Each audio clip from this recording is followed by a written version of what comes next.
right, that's getting a little crazy.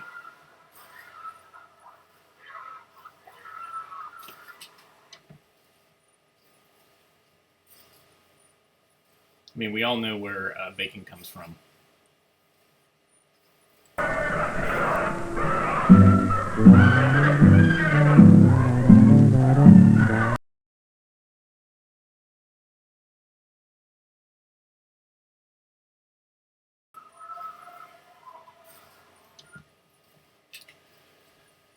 So it is rare that I have a film that actually shows the slaughtering of livestock. And I was concerned. I've seen this film before, but I couldn't remember.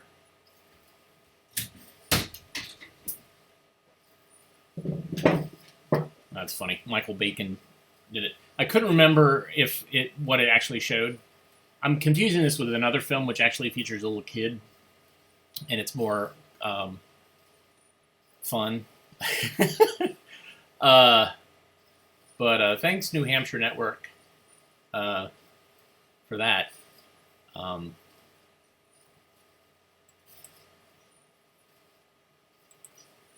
Yeah, sorry, I cut out the sounds of pigs being slaughtered, or pigs in distress. I don't know if they were actually being slaughtered.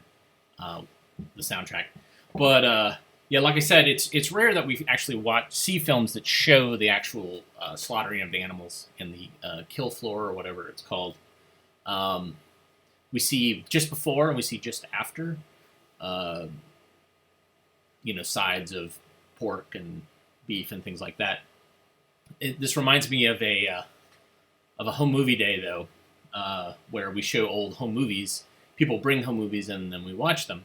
And this one woman brought her father's home movies, and it was this beautiful footage of Christmas, like mid-'60s, kids opening gifts, beautiful Kodachrome footage of the Christmas tree and this happiness and all this for about 3 minutes. And the last 30 seconds was in a pig slaughterhouse, and it was these pigs being killed and then like rolling down a conveyor belt and being cut open and all this stuff. And I was like, oh my God, what's going on? And the deal was that the father who shot this had some footage left over, and he thought it would be funny to go to where he works and show the pigs being slaughtered. Funny for his family. And so it was, yes, it was notorious for our home movie day. Somebody else actually mentioned it to me a couple of years ago, or no, like a couple of months ago. They said, yeah, I remember watching this one film where this pig being slaughtered after Christmas. So, yes. Sorry about that. I grew up kind of on a farm, so I saw animals being slaughtered and ate them. So I have a sense of where my meat comes from and the impact of it. All right, so this next film is school spirit and sportsmanship, and teaches us the importance of both.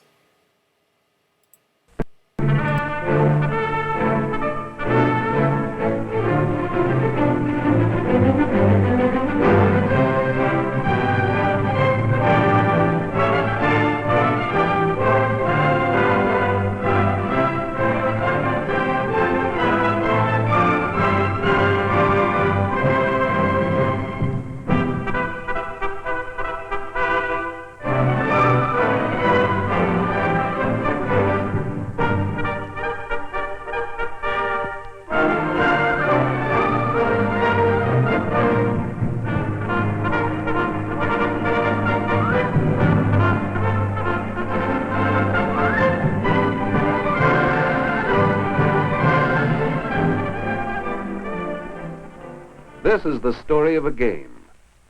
But its climax comes not on the playing floor, but in the Niles dressing room just before the game. It comes as two members of the team reach a decision which will reflect on the whole school.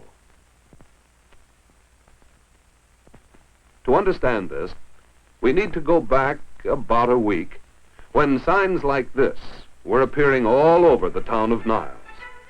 The game with Maine was the big game, and excitement was running high.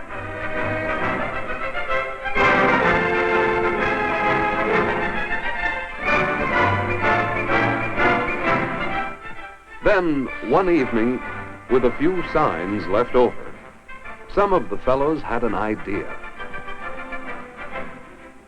They also had a tank full of gas.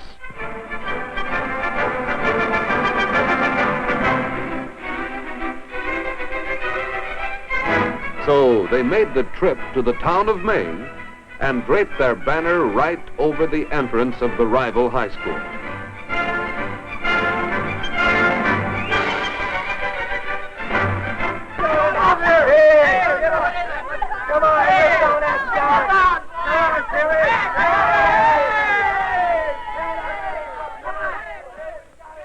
Well, some of the fellows at Maine figured they couldn't swallow an insult like that, so they paid a return visit to the town of Niles.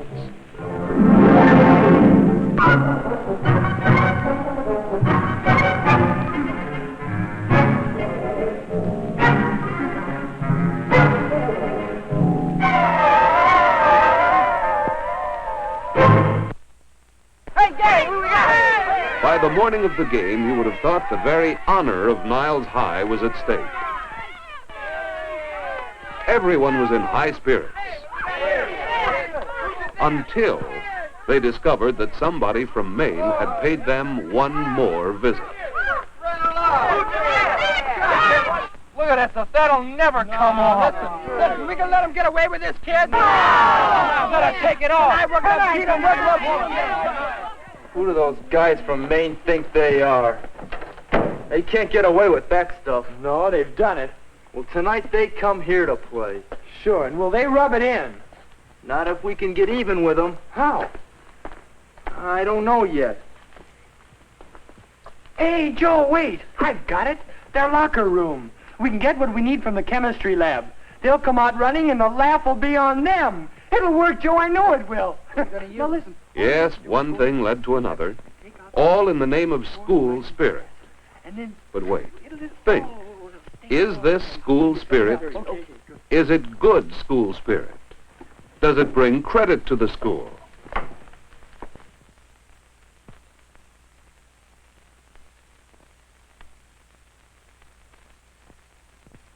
During lunch period, Roger went ahead with his plan to get even by preparing a special welcome for the visiting team.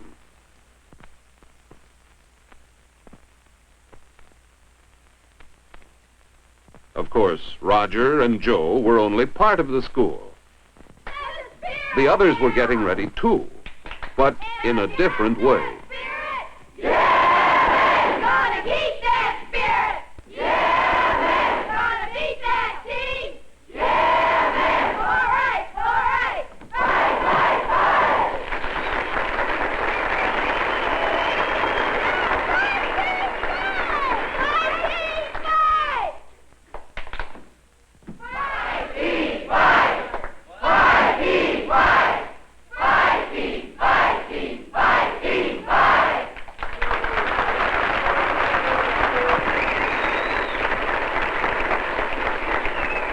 Real good, kids. Now let's have a cheer for the opposing team, Maine.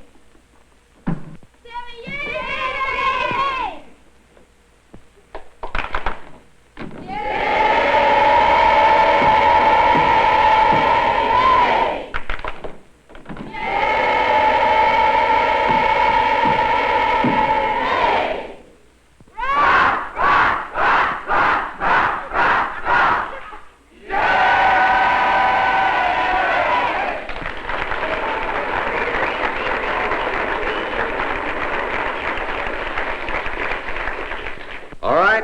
Going to be a good game tonight, but I want you to think for a moment now. We just gave a cheer for our opponents. Why did we do that? Well, I think we really mean it when we say, Maine High, fight, fight. We want our opponents to do their best, don't we? We want a good game. And we'll be out there tonight cheering them on, as well as our own team, because we want a good game.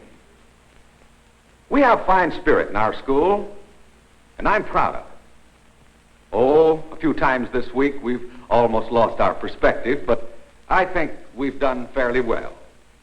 Because the game is the important thing.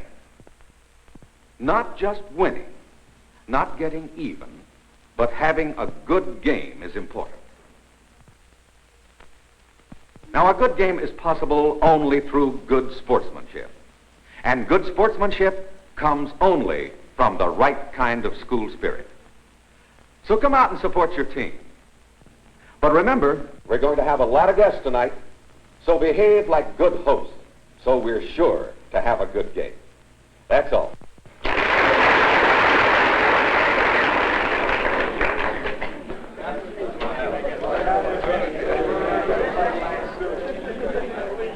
Hey, Roger, where is it? You got it, didn't you? Well, no. Why not? Oh, let's forget about it, Joe. We've got a game to play tonight. And let them make us look like fools? All right, forget it. I'll get it myself. No, Joe, wait. Well, what about it? Is a good game really the most important thing? Is a good game more important than getting even? Is it more important than winning? Yes, the climax of the story comes before the game. It comes when two members of the team make a decision as to how they will represent their school. I found out who painted the sidewalk last night. Jack Humphrey. Their first-string guy? Yeah, and am I going to get him? Even if I get kicked out of the game. Well, Joe, you can't do that. What's it to you? All right, fellas, let's talk it over. Now, I'm making a change in the starting lineup.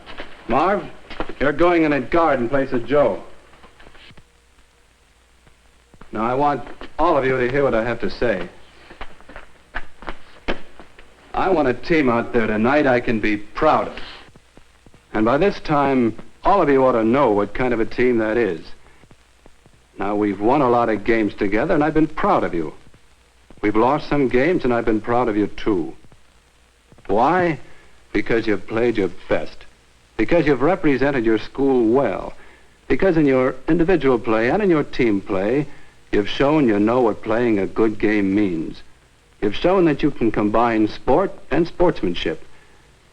Now, I'm a little worried tonight for the first time because I sense that some of you may have forgotten. Now, I hope I'm wrong. Before the game is over tonight, I think I'll know.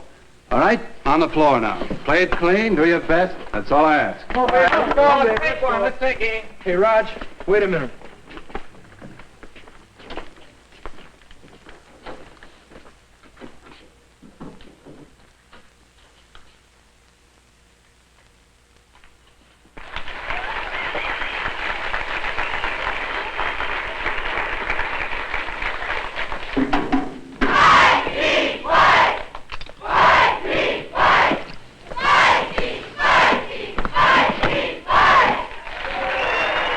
Now, think about your school. Is the spirit in your school the kind that makes for good sportsmanship?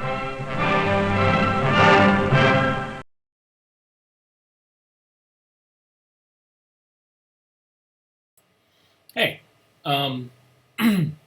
so that BLT film had me so flustered I forgot to introduce myself. I'm Skip Elsheimer. I collect old 60mm films and show them to folks like you, and this is the AV Geeks Lunchtime streaming show, where we don't normally show footage of pigs being slaughtered, but we do show footage of high school teams being slaughtered, and moral dilemmas that teenagers face every day. So there were some questions about how I'm showing these films, and so I'm just going to slide this over. Some of you have already seen this, but right here is telecine. And so you see up here is the film, kind of threads through here. This is the sound head. Let's see if I can block this off a little bit. So the sound head is right here. And normally the sound head is actually, on a projector, is actually after. And so this actually has a built-in audio delay that captures the audio first, and then syncs it internally.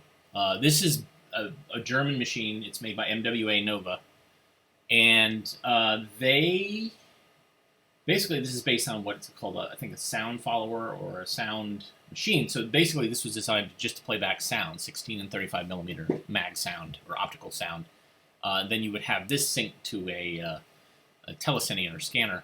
But they modified it and added a camera here. So what happens is you have it threaded through, you have a camera, you have a camera's facing a mirror, which is facing the actual frame, and then you have a little sprocketed wheel that every time there's a perf or sprocket hole, it flickers, make a flash. That's why it's called the flash transfer.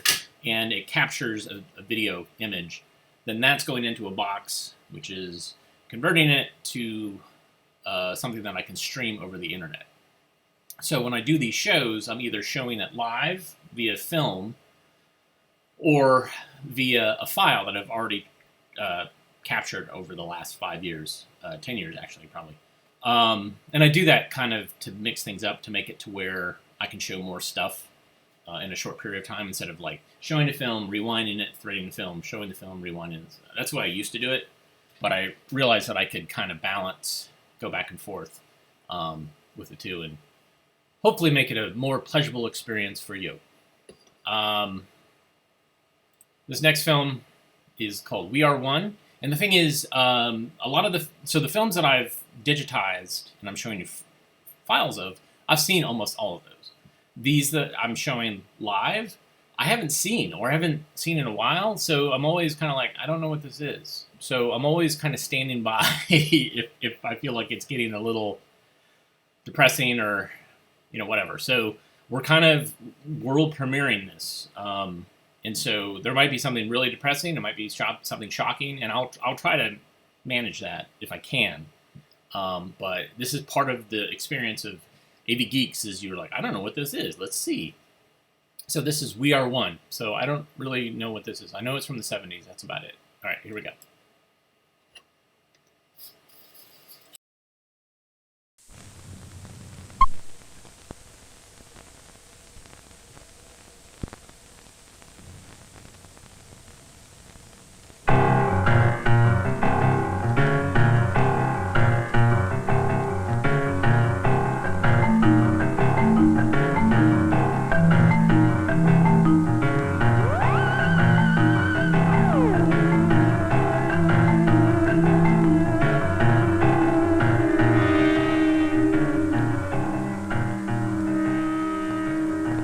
Jackie, Bob Slade is here to see you.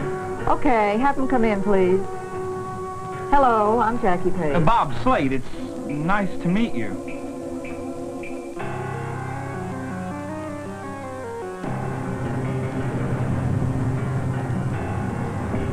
Mom, he walks funny. Richard.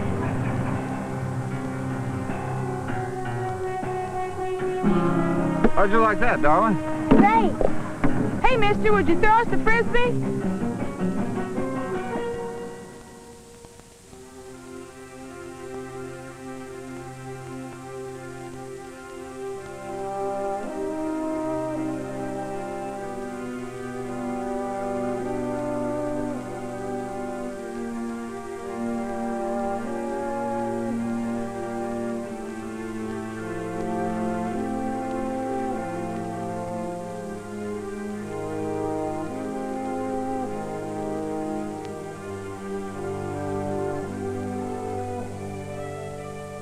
Look, guys, I'd really appreciate some input from you about this film we're doing. Now, we're planning to talk about awkward situations between handicapped people and non-handicapped people. And I'm not sure what else. Well, how about sex, politics, and religion? That should keep it from being dull. Not completely dull, anyway. Now, fellas. Diane, how can we help you? Well, I guess for you just to talk to me about situations you've been in, good and bad, and what seemed to be the right thing to do. That's a tall order, because there's no easy answers. But what I'd really like to see is for all people to regard the individual first and see the handicap second. don't quite get you. How can anybody not see a disability? I mean, it's a fact. Right, no argument there. But some people generalize and group all people with specific disabilities together. As an example, I get asked more times than you might believe, what do you say to a blind person? Of course, there's no answer to that. That's a good point. And while we're talking about this, I've got another question. When I meet someone with a handicap, I'm always unsure about whether to mention the handicap or not, or whether I should ask what happened or what's wrong. As a matter of fact, I know that the subject of my blindness is going to be on the mind of somebody I've met for the first time. So if I feel they have a sense of humor or can handle it, I'll bring it up in a light joke. Like I'll say something like, "You may have noticed that I've lost my sight, and if you find it, would you let me know?" People should follow their own instincts. Ask if you want, but be prepared for the answer. Some people may smile and give you the answer. Others may tell you to go to hell. I guess you're saying that people should talk to handicapped people just like they do other people, right? Well, that may seem obvious to you, but it's hard sometimes for people like me. And it's hard to know what to do. You don't want to be insensitive, but you don't want to interfere. It can be frustrating for handicapped persons, too, not knowing what to do. I remember when I was traveling once, I was in an airport, and I was having difficulty carrying my luggage. I was stumbling, tripping, and really having a difficult time. And people just stared. I wouldn't have minded it had they offered to help as well as staring, but they just stared. I was angry. I was really, really mad. Well, maybe they were being rude, but it could be they thought you could handle it. And Tom, just one question. Why didn't you ask somebody to help you with your bag? Let me think about that. I think I wanted them to sense that I needed assistance without my asking. I really hated to ask. For asking was admitting that I could not handle it alone. So you were ambivalent about it. Tom, non-handicapped people can't read minds. Who said handicapped persons could read minds? I think we have a real point about communication here. But there's a real difference between you and Jack and I. I am so physically limited that early I had to learn to ask people to assist me. But I'm still in control of myself, and that I ask for assistance. I am able to tell them exactly what to do and how to do it. In fact, I feel that I have a responsibility as a handicapped person. Now, Jackie, you don't have to have a responsibility as a handicapped person. How about just relaxing and being yourself? But Jack, being handicapped is part of myself. We may not be able to agree on our responsibility to others, but I, for one, feel very strongly that I have a responsibility to others.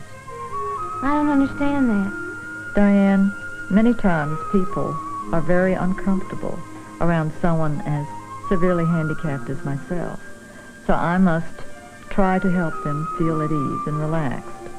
If they're helping me perhaps for the first time up and down steps or lifting, I must be very sure they know exactly what to do, or we both could be in a whole lot of trouble. For example, I'll say, pick me up like a sack of potatoes, and then I'll go into... Now, some people can put their arms around your neck, but I can't. What you do is you put one arm around my shoulders, one under my knees, and just lift. How do people respond? Most people relax when they find out I know exactly what to tell them to do. I try to be warm and casual, and if it doesn't work out, then I ask somebody else. I think what's operating is that most people are fearful of the unknown, when they're around someone who is handicapped, and it makes them uneasy.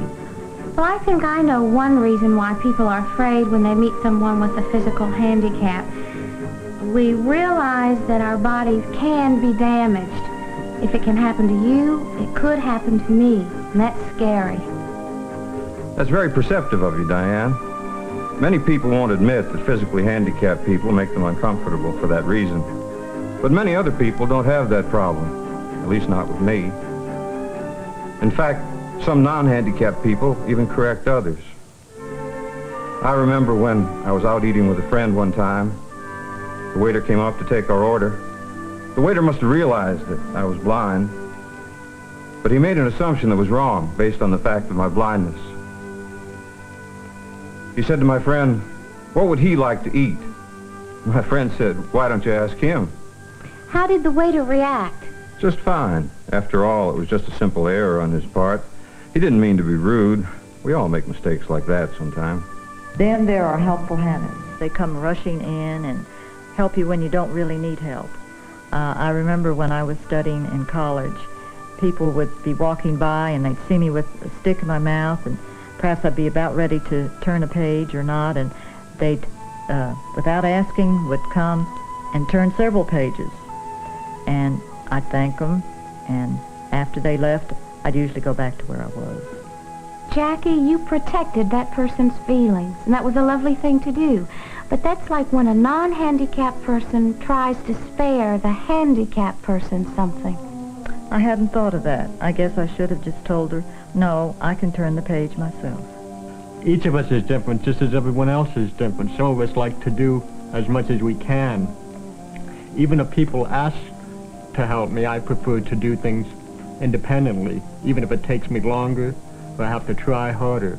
People ought to ask if they can help handicapped persons, but they ought to expect an answer of no and not take it personally. I've noticed, Diane, that some people, out of their nervousness with handicapped persons, try to compensate by overreacting. Haven't you noticed that, Jackie? Oh, yes. I call these your gushy-gerties. They come rushing over and say such sickening sweet things as, "You're such an inspiration." At school, they would come up to me and say, "Oh, I bet you make straight A's." And I'd reply, "No, I make a C now and then." I'm not an angel. I don't want a halo. I'm not a child. I'm just me. I'm with you on that, Jackie. I can wait till heaven for a halo for sure. Well, I don't know about you, but I met some people who would just as soon pretend I'm not there. Those are the avoiders. They ignore you even when you're in the same place. I find them the most difficult to deal with. One advantage of the gushy-gerties and the helpful Hannahs, they at least talk to you. I've even turned a few of those into friends. I'm glad to hear that, Jackie. How did you do it? Just by talking with them like anyone else. I'd rather be with these and socialize with these than be with folks who see me as a patient or a client. That's the bottom line, isn't it, Jackie? Making friends, being comfortable, being real with each other. But one thing about what you said, I think we all need to be careful about categorizing people, although I know exactly what kind of behavior you describe. It seems so simple, and it really is. But we're all individuals, and we all have likes and dislikes about the way that things should be done. There's a well-known philosophic statement that says the same thing. There's diversity even in unity. Yeah. After all of us here and other people, handicapped or not, we are one in some basic spiritual way. We're not so different from each other. That may all be true, but I have a question. How many realize that? We still have a long way to go. A long way.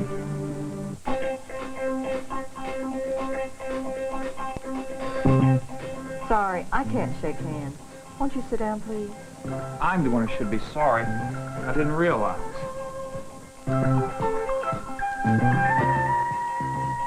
Hi, my name's Tom. I walk like this because I've got cerebral palsy. If you think I walk funny, you ought to see me run.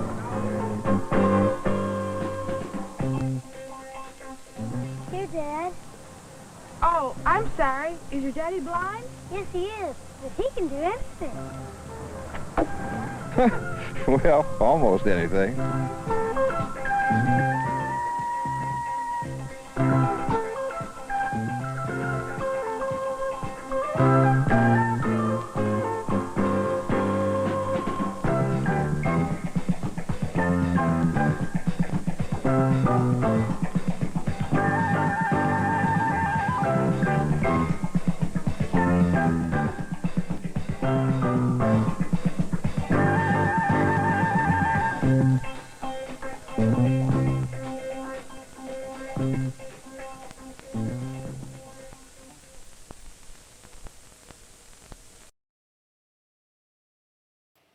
So, yeah, it's fascinating. Basically, I have a couple of films that I've shown. What Do You Say to a Blind Person? Can't remember another title, but they were all basically like, what do you do when you encounter a handicapped person? And it's, it kind of deals with the awkwardness and all that stuff. And so this is pretty great. So I do have another film that I'm not going to show you called Don't Tell the Cripples About Sex, which is very similar format. And I almost feel like it's the same people, but I really need to do some research. But it's the same type of thing. It's has this super provocative title. And it's just like a support group or an encounter group where they're sitting and talking about different situations that come up. So it actually is fairly boring. But man, that title is just nuts. Now, I do have other films called another film called Sex and the Handicapped, which is a Swedish film, which basically is pretty explicit. And another film called Choices, which is also, we're not watching that here. Even if we have like a private adults only thing, I probably will not show that to you. Choices is for people that have spinal cord injuries, and it is. And I didn't intend to. These kind of showed up in collections that I got, so it's not like I have a thing for people with handicaps and their sexuality. It just happens that I acquired human sexuality classes films, of which those were part of them. So I'm not a perv, I swear. I'm a perv about other things, but not that. Krampus, big fan of Krampus. That is the Christmas devil that accompanies St. Nicholas and punishes children.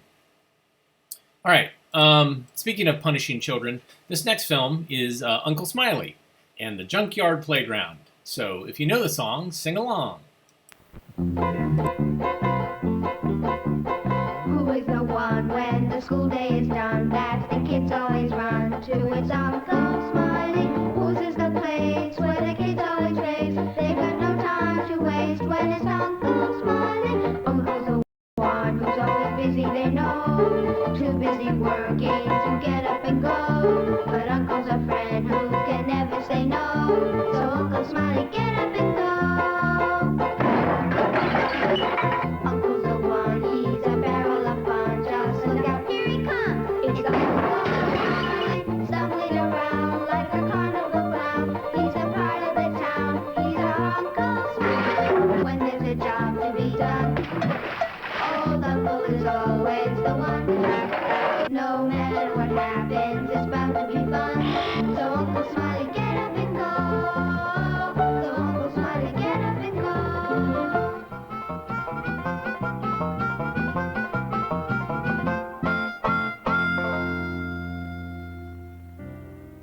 Hey, what are you all doing there waiting in front of that fence? We're waiting for Uncle Smiley to bring the key.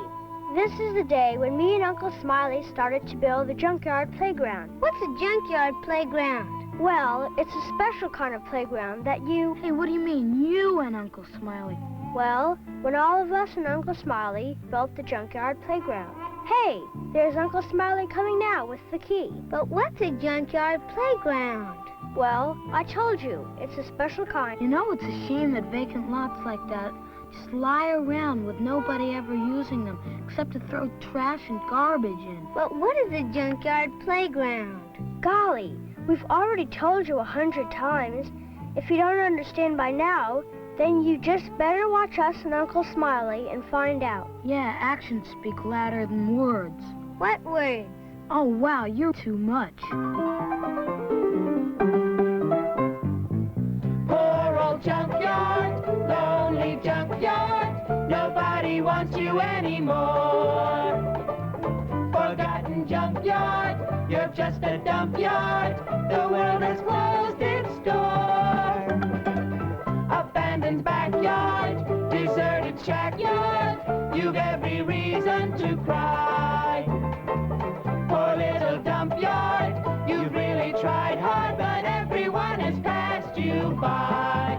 Why don't you come along with us and bring a hammer and a nail, a shovel and a a paintbrush and an extra garbage pail. You can create magic with the things that can be found lying on a junkyard ground.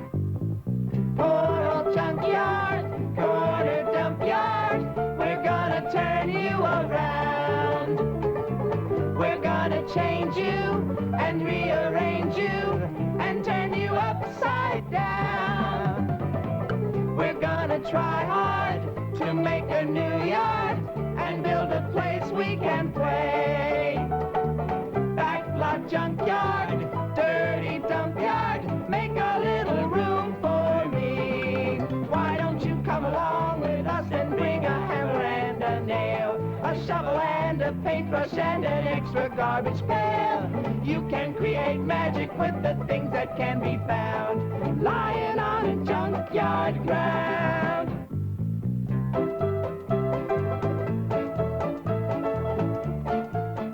What are you all and Uncle Smiley doing here? We're building a spin thing. What's a spin thing? Well, you spin around on it. Do you know where we got all the things we're using? Sure. We just found them lying around the lot. Except the tools. Uncle brought those. Except the rope, too.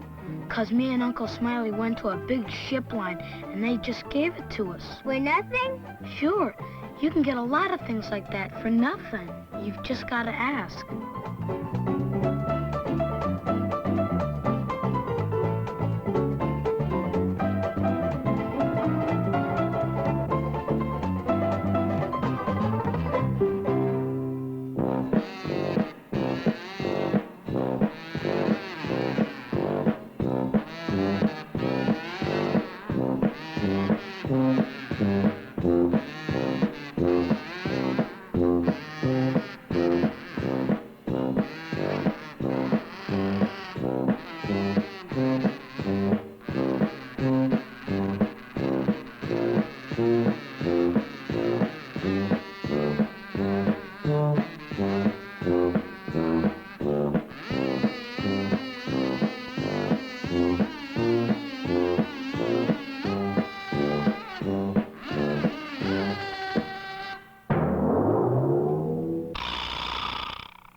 Junkyard playground yet? Not yet. We've just started building.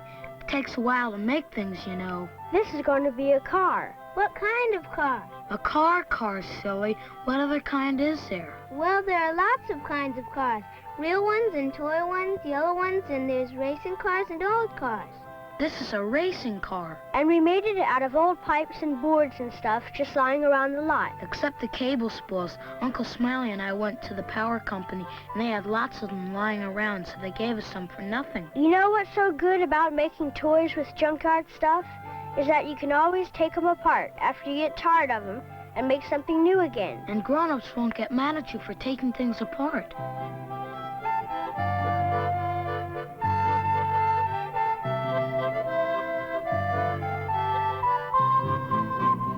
You know, paint is such great stuff. You can change the looks of anything with paint. It's weird stuff, too. I'll bet that wall hadn't been painted in 100 years. And we made it look like new by the time we were finished with it. Where'd you get the paint? Oh, just lying around the ground. No, I'm kidding. But it was almost the same thing, though. Because Uncle Smiley went to a big paint company, and they gave us most of the paint we wanted for almost nothing. Yeah, because it was all funny colors and kinds that people don't buy much of. I like funny colors. Me too. Boy, is paint weird.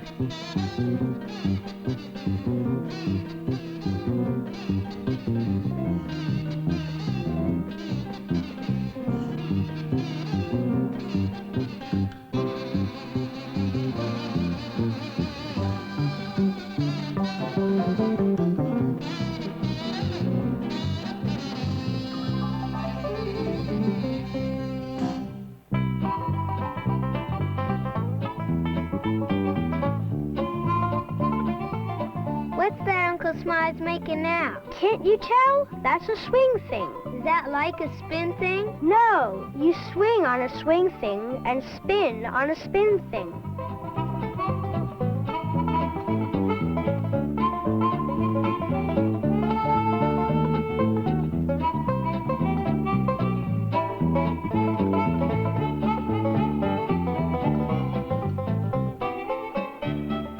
Wow, where'd you get all those metal barrels? We got them from a big oil company. They had lots in there all over the place. Uncle Smiley told them we were going to build a big junkyard playground, and they just gave them to us.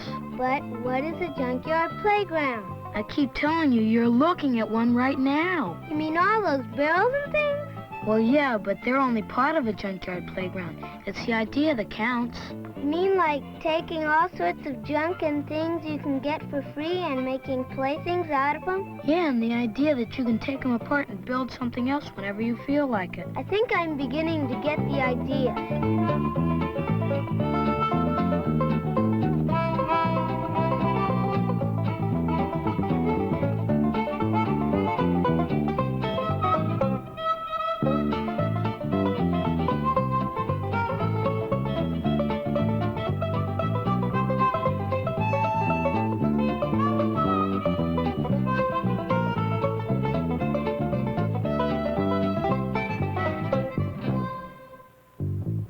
Money can buy you things that are brand new at any big department store.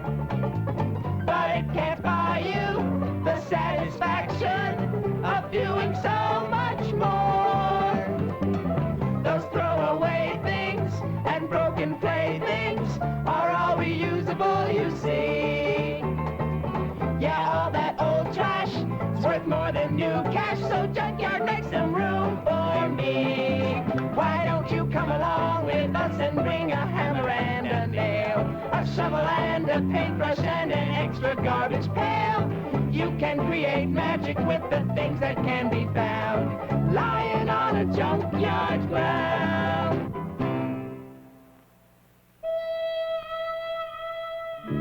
Uncle Smiley thought we ought to make a garden, too, with a real tree in it. A lot of us had never planted anything before, or even seen anything planted except in the movies. It wasn't that hard, though. Did you get those flowers for nothing, too? No, we had to buy them all, but it was worth it. Do you know how important trees and plants are? I bet you think I don't know, but I do. Trees and plants help make the air that everybody in the world breathes, and lots of things like that. Hey, you're right. How'd you know about that? I know about a lot of things.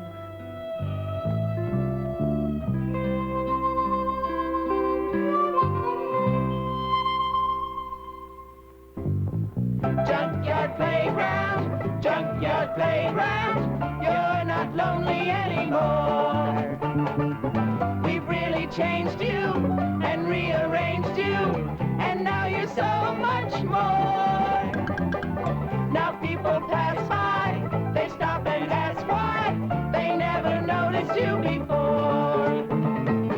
But you were right there when no one else cared, so junkyard makes some room for me.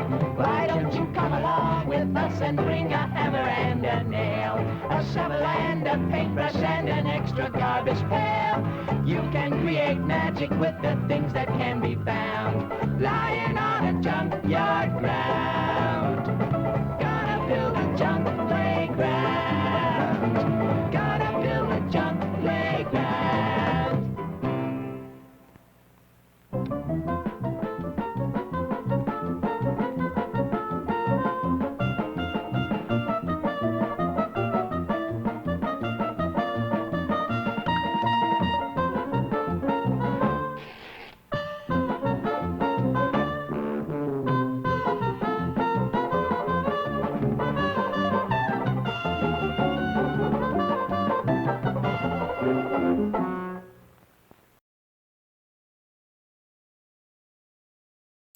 Oh, Uncle Smiley. I've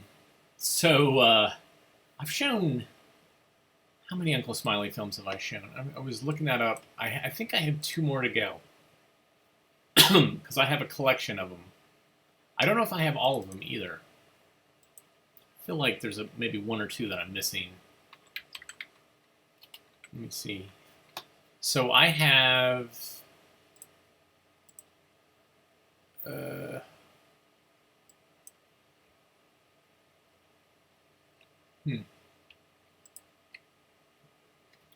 I'm sure this is captivating to watch me look at a list of file names.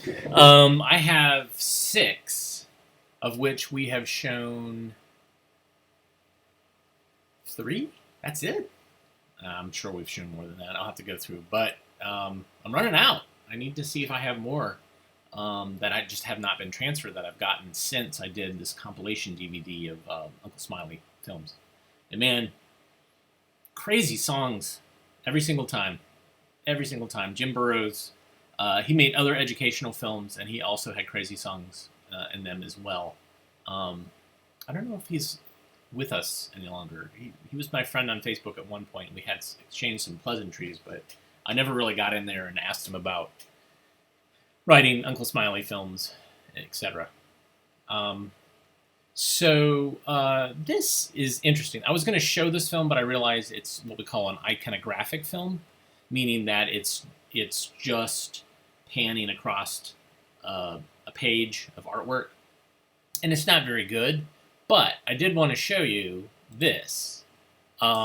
So what you don't see sometimes is the countdown, and the countdown is where they hide information, or they put things in there for the projectionist. They put things there for the labs that process the films. And so I've slowed this down, and we're playing this live. So this is a countdown, and let's see if you can notice something in here that struck me.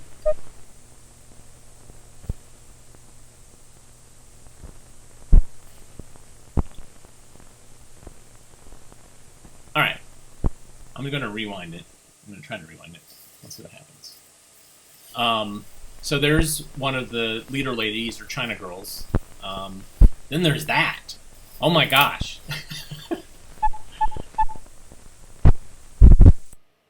A mannequin head, a male mannequin head at that. I've seen that a couple of times. And I've seen it with women mannequin heads. I've also seen it with baby doll heads, like little girls. It's creepy though. Ugh. So, yeah, that's the types of things that sometimes we see. And whenever I run across it, I'll certainly try to show you, because I think it's fascinating to see all that stuff. But thanks, guys, for tuning in today. It's a wonderful day outside, so I'm going to probably go outside at some point. But thanks for commenting. I saw a lot of new faces there. An opportunity to get the word out to other people is great. I love it. I love new eyeballs. And we do this every weekday from 1 p.m. to 2-ish. Somewhere in there. We're kind of loosey-goosey about the time. And have been doing it. This is our 206th show, 207th show, 206th show. We've been doing this every day, every weekday since mid-March. There's lots of episodes that from the past that you can see on YouTube or Facebook or on avgeeks.com. So disorienting. So disorienting. avgeeks.com. If you like what you saw, you can buy us some coffee. We love coffee. Caffeine is our drug of choice. Also, you can subscribe, like, follow, whatever. Everybody has a different name for it. But we appreciate you showing up and commenting. And we'll be back again tomorrow, 1 o'clock. So everybody have a good rest of the day. As we always seem to do, we look inside the film can for advice sometimes, and it tells us to please rewind and to love each other. And those seem like pretty good things to do today. So everybody, if you haven't voted yet, please vote. Please do it. I'm not going to tell you who to vote for, but you can guess who I would probably vote for. Me being a socialist, Marxist, liberal, commie bastard. All right, everybody, have a good rest of the day, and I will see you tomorrow.